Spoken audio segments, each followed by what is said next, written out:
Herkese merhabalar, kanalıma hoş geldiniz arkadaşlar. Umarım hepiniz iyisinizdir. Bugün sizlerle birlikte özellikle erkek bebek örgülerinde de çalışabileceğiniz çok basit bir örnek çalışması yapacağız.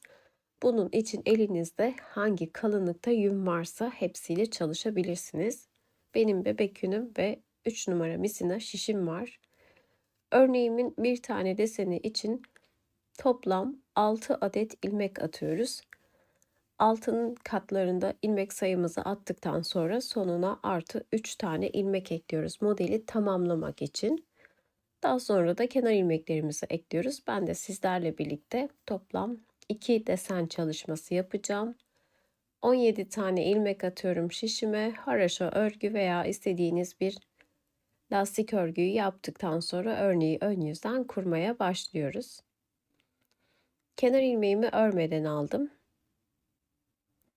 Bir ilmek ters, bir ilmek düz ve bir tane ters örüyorum. 3 ilmeğimi bu şekilde çalışıyorum. Toplam 6 ilmekten oluşuyordu örneğimiz.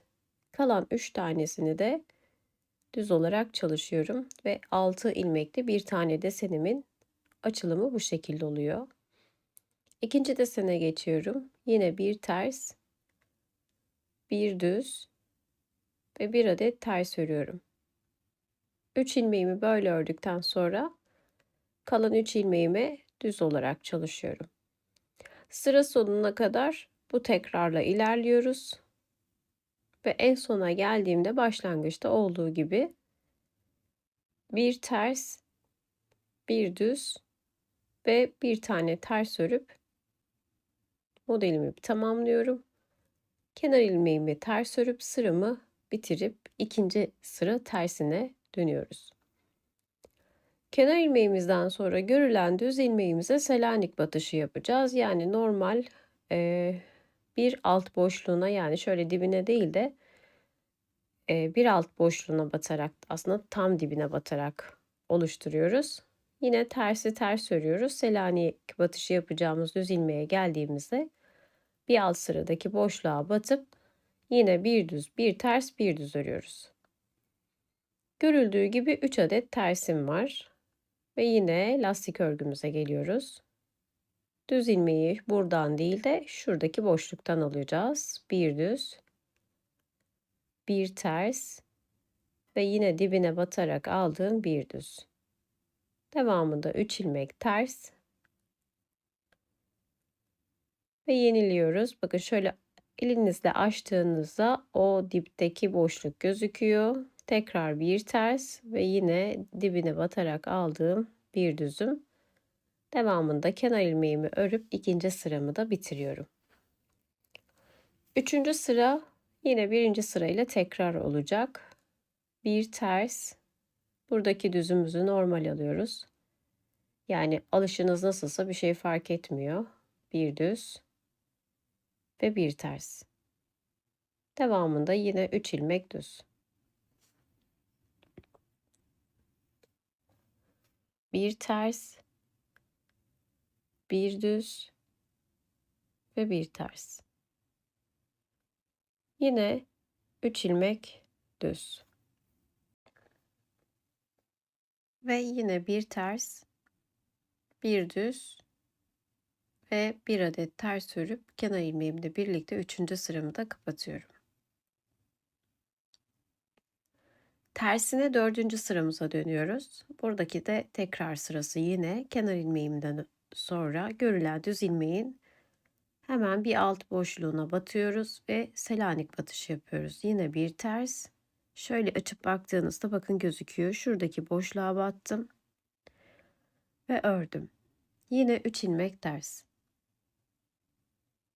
Dibine batarak ördüğüm bir düz, bir ters ve yine dibine batarak ördüğüm bir düz. Devam ediyorum. Yine 3 ilmek ters.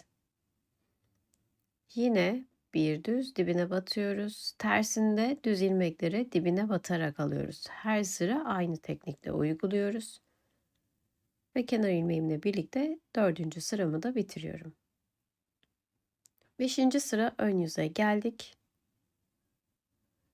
Kenar ilmeğimi örmeden aldım. Bir ters, bir düz ve bir ters örüyorum. 3 düz ilmeğe geldiğimizde bu sıra üçünü de ters örüyoruz.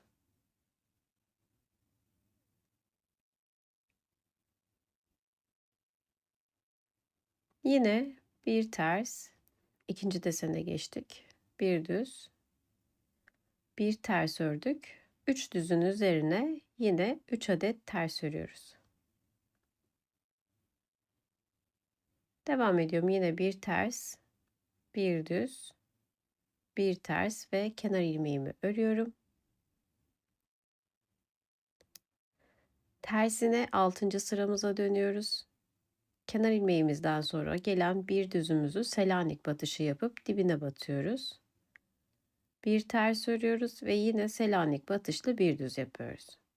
Şimdi ön yüzde ters ördüklerimiz bakın burada düz olarak gözüküyor. Bunları normal düz olarak örüyorum. 3 düzümü. Ve sonra yine Selanik batışlı düzümüze geliyoruz. Dibine battım. Bir düz.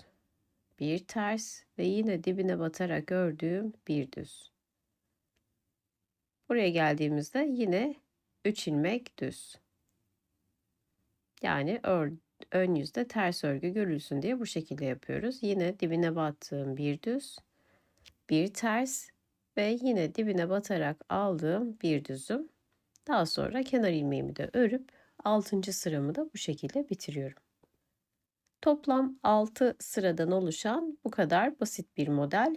İlk desenimiz bittikten sonra yine ikinci desene başlıyoruz. Burada yine birinci sıramızdan itibaren aynı uygulamaya dönüyoruz.